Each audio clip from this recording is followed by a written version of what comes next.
Hi guys, welcome back to my channel. আজকে তোমাদের সাথে শেয়ার করবো একটা ক্যাফে রিভিউ। সুন্দর একটি ক্যাফে গড়িয়াহাটের দিকে, যার নাম ছিল কাপে বং।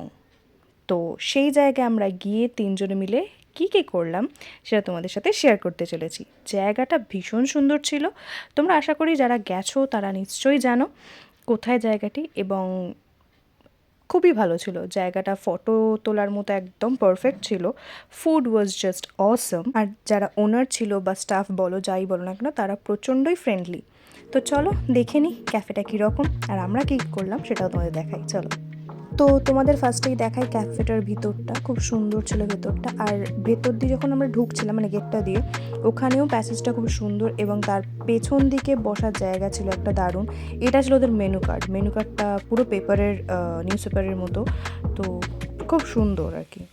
দামটাও ছিল মোটামুটি অ্যাফোর্ডেবল। মানে তোমরা যদি 2-4 জন বন্ধু মিলে একসাথে যাও তাহলে তোমরা কিন্তু খুব ভালো মতোই জিনিসটাকে এনজয় করতে পারবে। হ্যাঁ, মানে যেরকম ক্যাফের দাম টাম হয় ঠিক সেরকমই ছিল, খুব একটা হাই বলবো না।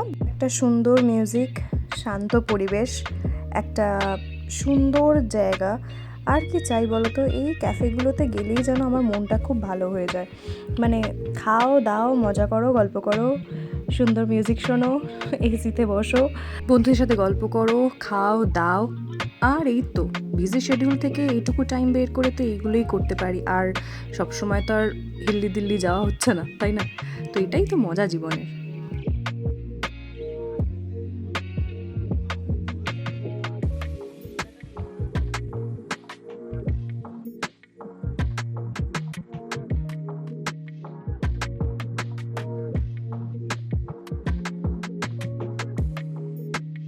এই ক্যাফেটাতে একটা বসার জায়গা ছিল পেছন দিকটা, এই যে এই জায়গাটা অসাধারণ, পুরো দার্জিলিং স্টাইল। তো আমি যেটা আগেই বলেছি, জায়গাটা দারুণ, খাবার দাবার দারুণ, স্টাফরা ভীষণ ভালো। তো আজকের জন্য আমার গল্প তো এখানেই শেষ হলো। আবার কোনো একটা রিভিউ নিয়ে চলে আসবো তোমাদের সামনে নেক্সট ভিডিওতে, কিন্তু আজকের জন্য এখানেই টাটা।